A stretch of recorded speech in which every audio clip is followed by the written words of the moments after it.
myself Manoj Javte. Today I teach mathematics of DLED second semester. Okay guys, तो आज हम लोग DLED second semester के mathematics में इसके प्रीवियस वीडियो में हम लोग क्या है कि लघुत्तम समापवर्त ज्ञात करना भाग विधि के द्वारा और गुणनखंड विधि के द्वारा हम लोगों ने सीखा है। आज हम लोग क्या करेंगे, आज हम लोग गुणनखंड विधि के द्वारा लसा निकालना सीखेंगे। ठीक है गाइस, तो चलते हैं इसे सॉल्व करते हैं। एक ब्लैक बोर्ड पे क्वेश्चन है, क्वेश्चन को पढ़िए कि 168, 189, 231 का मसा गुणनखंड विधि के द्वारा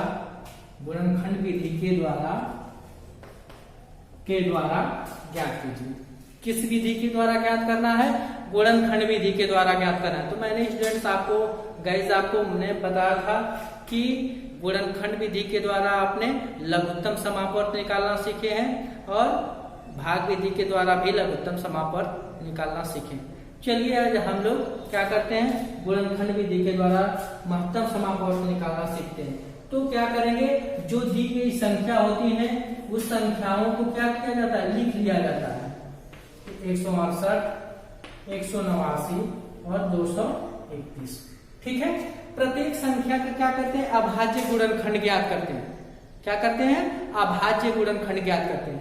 तो अभाज्य गुणनखंड ज्ञात करने के लिए क्या किया जाता है कि उसमें हम क्या करते हैं कि अभाज्य संख्याओं से भाग देते चले जाते हैं। जी, तो हम लोग क्या करेंगे, दी गई संख्या करके करेंगे अभाज्य गुणनखंड ज्ञात करेंगे। ठीक है, तो दी गई संख्या का हम क्या करेंगे, दी गई संख्या में जो अभाज्य संख्याएं हैं उनसे विभाजित करते हुए इसको क्या करते हैं, कंप्लीट करते हैं। तो देखिए ध्यान से, यहाँ पे क्या है, क्या देख रहे हैं कि इसका यूनिट डिजिट 2 है, तो हम क्या करेंगे, 2 से विभाजित करेंगे इसे। तो 2 से विभाजित करेंगे तो 2 8 16 और 2 चौको 8। ठीक है, अब फिर देख रहे हैं कि क्या है यहाँ पे, फिर ये क्या होगा, 2 से विभाजित होगा तो 2 चौको 8, 2 दूना 4, फिर 2 से करेंगे, 2 दूना 4, 2 एक कम 2। अब क्या होगा कि 2 से नहीं होगा क्योंकि इसकी इकाई का क्या हो गया, 1 हो गया, 1 हो गया। 1 क्या है, विषम संख्या है। ठीक है, तो अब क्या करेंगे, यह 3 की विभाजिता का नियम हम जानते हैं, उसको देखेंगे। ये वो नियम क्या कर रहा है, यहाँ फॉलो कर रहा है, इसलिए 3 से क्या करेंगे, विभाजित करेंगे। 3 7 21 और 7 1 7। तो दी गई संख्या के सामने क्या करते हैं, ये जो संख्या है जिससे विभाजित हुआ है उसे हम गुणा के रूप में लिख लेते हैं, यानी कि इन संख्याओं का गुणनफल कर लेते हैं। ठीक, अब चलते हैं नेक्स्ट जो अगला संख्या दी गई संख्या है उसे देखते हैं। कितना है, 189। 189 तो 2 से नहीं होगा, फिर देखते हैं किससे होगा। ठीक है, तो 3 से, 3 6 18, 3 3 9। फिर देख रहे हैं किससे होगा, 3 से, 3 दूनी 6, 3 1 कम 3। फिर किससे होगा, 3 7 21, फिर 7 7 1 7। इसको लिख लेते हैं 3 गुणे 3 गुणे 3 गुणे 7। ठीक है, अब चलते हैं अपने नेक्स्ट दी गई संख्या को। यह क्या है, 3 अंकों की संख्याओं का हमें क्या करना है, मसलसा ज्ञात करने की विधि को जानना है। ठीक है, अब अगली संख्या क्या है, 231। 231 को देखते हैं, ये क्या होगा, 3 से विभाजित हो रहा है, 3 7 21, 3 7 21। फिर किससे करेंगे, 7 से करेंगे तो 11 गया, 7 1 7, 7 1 7, फिर 11 से करेंगे। ठीक है, तो क्या हो जाएगा, 3 गुणे 7 गुणे 11।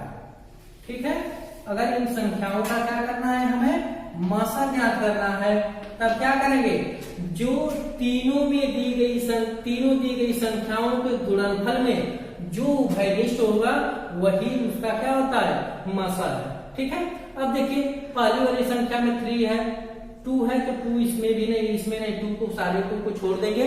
अब चलेंगे यहाँ देखेंगे कि 3 है तो 3 इसमें भी है, इसमें भी है। 3 को हमने क्या कर लिया, ले लिया। क्योंकि यहां से क्या है, यही 3 जो है ये मिल रहा है। ठीक, अब बाकी 3 नहीं है। 7 देखेंगे तो 7 इसमें भी है, 7 इसमें भी है, तो क्या हो जाएगा, इसका हम क्या करेंगे, गुणा कर लेंगे। तो 3 सते 21, तो 168, 189, 231 का मतलब क्या हुआ, 21 हुआ। क्या हुआ, 21 हुआ।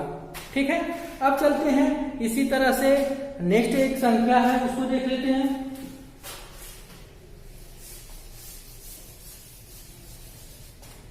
नेक्स्ट संख्या है 144, 144, 200, 240 और 196 का मौसक गुणनखंड विधि के द्वारा ज्ञात कीजिए, ज्ञात कीजिए। ठीक है गाइस, तो ध्यान दीजिए कि इसी तरह जैसे हम इन संख्याओं को राइट किए थे और इनका हम क्या किए थे, अभाज्य गुणनखंड ज्ञात किए थे, और वैसे ही क्या करना होगा, जो दी गई संख्या है उनको भी इसी तरह से सॉल्व करना है।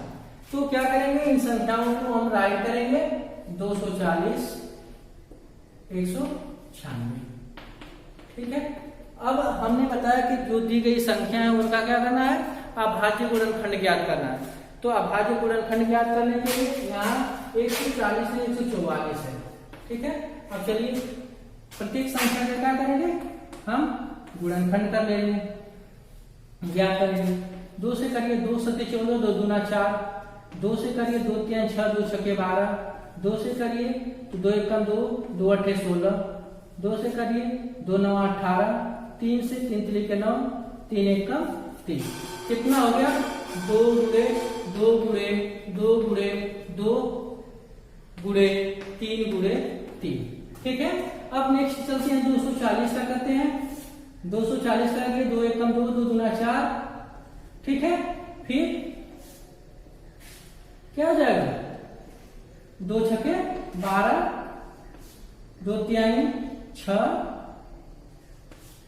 2 एकम 2, 2 पचे 10, 3 पचे 15, 5 एकम 5 कर लीजिए। तो क्या हो जाएगा, 2 गुणे 2 गुणे 2 गुणे 2 गुणे 3 गुणे 5। ठीक है, अब नेक्स्ट जो संख्या दी गई 196, उसका हम निकाल लेते हैं। 2 से करिए 2 9 18, 2 अट्ठे 16, फिर 2 से करिए 2 चौको 8, 2 9 18, फिर 7 से करेंगे, फिर 7 से करेंगे, 7 से 49, 7 गुणे, तो क्या होगा, 2 गुणे 2 गुणे 7 गुणे 7। ठीक है, अब इसका क्या करेंगे, मौसम ज्ञात करेंगे। तो जो दी गई तीनों दी गई संख्याओं के गुणनखंड हैं, उन गुणनखंडों में से क्या है, जो उभयनिष्ठ है यानी तीनों में है, उसी का हम क्या करेंगे, गुणनफल को हम ज्ञात करेंगे, वही हमारा क्या होगा, अभिष्ट मौसक होगा। तो देखिए तीनों में क्या है, 2 मिल रहा है, इसे ले लीजिए, यहाँ से 2 मिल रहा है, ये ले लिए, फिर क्या है, यहाँ 2 है, यहाँ है तो यहाँ नहीं है, यहाँ 7 है 3 है, तो केवल क्या मिल रहा है, तीनों में वो उभयनिष्ठ, 1 2 मिल रहा है और दूसरा 2 मिल रहा है, तो 2 दूना 4, इसका मौसक कितना हुआ, 4 हुआ। ठीक है, तो इस तरह से इन संख्याओं का मौसक ज्ञात करने का तरीका आपको हमने बता दिया। ठीक है, तो इस तरह से आप कंप्लीट करिए, और ऐसे जो क्वेश्चन आपको कहीं भी बुक या किसी भी प्रतियोगी पुस्तक में मिले तो उसको सॉल्व करने का प्रयास करिए। Okay guys, thank you.